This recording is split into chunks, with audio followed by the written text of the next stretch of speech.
right, thank you for coming out for our first lecture today. This is sponsored by the Linglestown Area Civic Association, and we've chosen 4 topics today to have lectures on. Some history that's has gotten lost through the years, and we're going to try to make sure everybody knows what's happened in our community. Our first topic today is called the South Mountain Railroad. And how many of you are familiar with the South Mountain Railroad that was going to run through Linglestown? All right, a couple of you. I don't blame you for not knowing about it. A little background. This is why you probably don't know about it. We're going back to 1873 is when they planned to build a railroad through the Linglestown area. Railroad was king. The railroad was kind of like the internet is today. It was the new thing. Everybody wanted to own a piece of a railroad.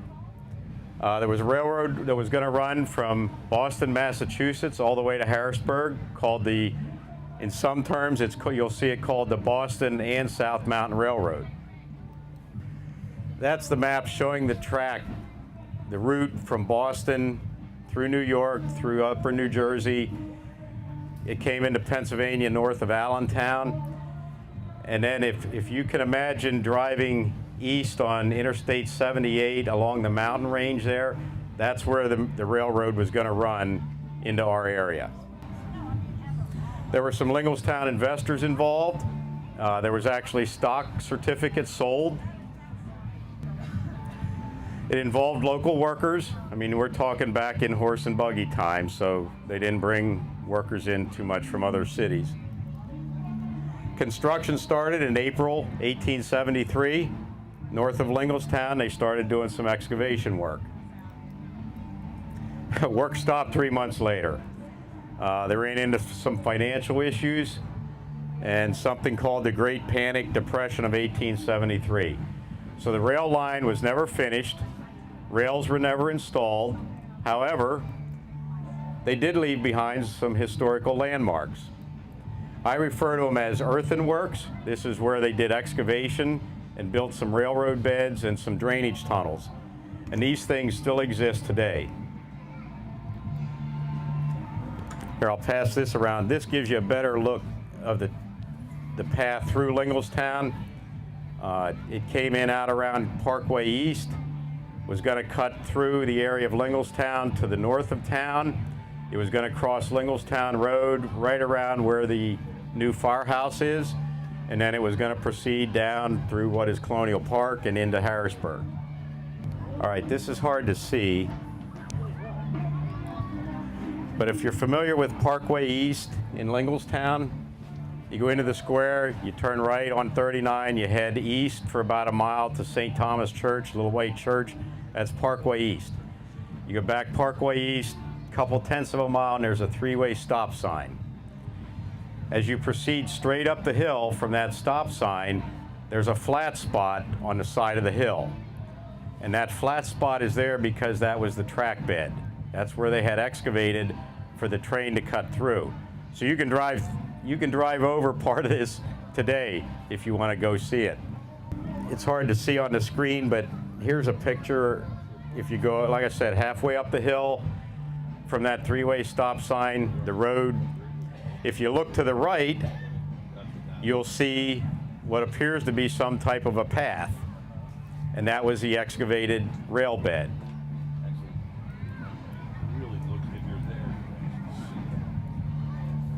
This is really hard to see as well. That's at Parkway East, that is the rail bed that you would see looking east from the road. The picture on the bottom is about 200 yards west of Parkway East, and this is where they constructed what I call a raised bed. I mean, I'm not a railroad expert, but for the most part, rail lines typically run on a flat plane for the most part. So what you find as you go through these remnants is they're keeping that same plane from Parkway East. So about 200 yards west, they had to build an elevated rail bed. And I thought it would show a little better with some snow on the ground, that you can see there's a hill there. But if you walk out there and you don't know what you're looking for, you would not even know what it was.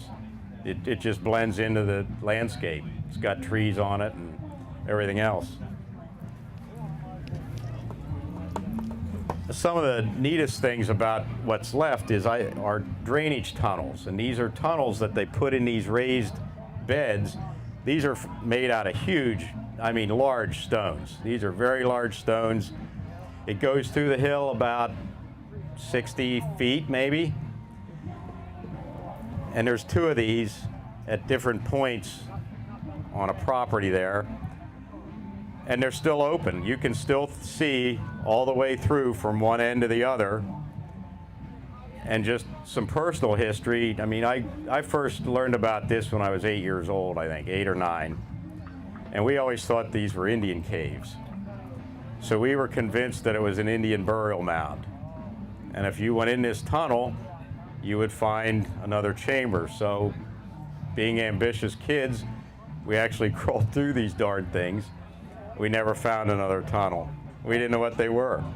I didn't learn what they were until I grew up and started to see some things about this railroad. So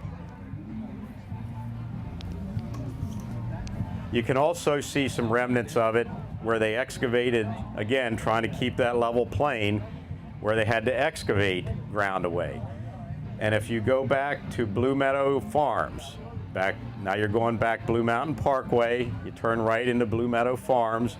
If you make your way all the way back to MacArthur Court, I think it's called. It's a little cul-de-sac there.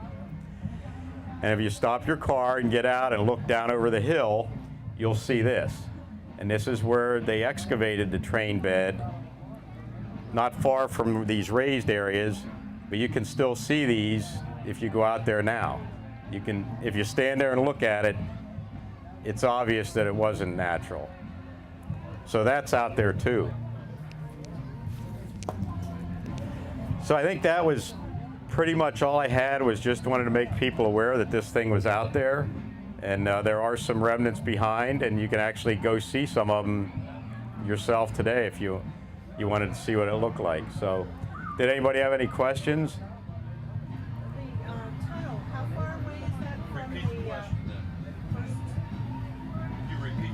Oh, I'm sorry. How far away is the tunnel you were talking about from the first landmark you pointed out to? It's about 200 yards west, heading west.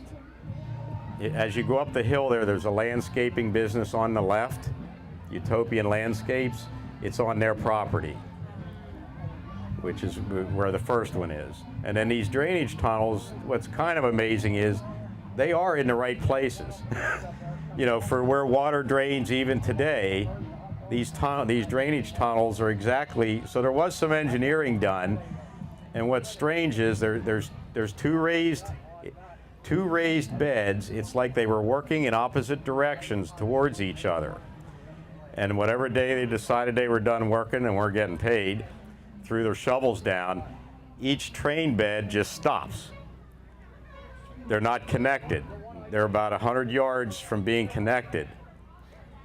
But once you figure out what is going on there, now it all makes sense. And each raised bed has a drainage tunnel in it. So there's at least two, and they probably were going to put more in because it's a pretty wet area where this is cutting through. And then it was going to cut, it was heading east end, and if you know where Compton Drive, when you're at that three-way stop sign, Compton, or it's called St. George, actually, turns right. And there's a hard bend in the road then. You get out there where right close to where the West Hanover line is. It makes a 90-degree bend. That's where this train bed was coming out. So I don't know what they were going to do there, because that's quite a bit higher than, there's a ravine and a creek bed there. So they were going to have to build a trestle, I think, to get across there. Just one other point, a friend of mine grew up in the Jonestown area, and I was telling him about this once, and he said, well, you know, there's some excavations like that out in the Jonestown area. So I think they had crews working on this train line at different points, you know, along the way, and there's other stuff out there to be found. I've heard there are some trenches along Jacobs Avenue. Again, if you're at the square of Linglestown and you go to the church, Linglestown Life, right up on the hill, and if you look down from that hill, looking north towards the mountain, this train would have been right at the bottom of that hill, cutting across there. And I've heard there's some strange formations in the Jacobs Avenue area where there's people live now, and there's like a strange trench like dug. Well, it was this. It's in line with that. Oh yeah, these things are all in line, except when it was getting to Linglestown, it started to turn south, and that's where it would cross the Linglestown Road, right about where the new firehouse is. It would have crossed Blue Mountain Parkway right around where the new intersection is there, if you can imagine that. That's right at that old house on the right is where it was going to cut through. So, any other questions? All right, well, thanks for coming out. Hopefully you enjoyed it. Thanks for coming out. Appreciate it.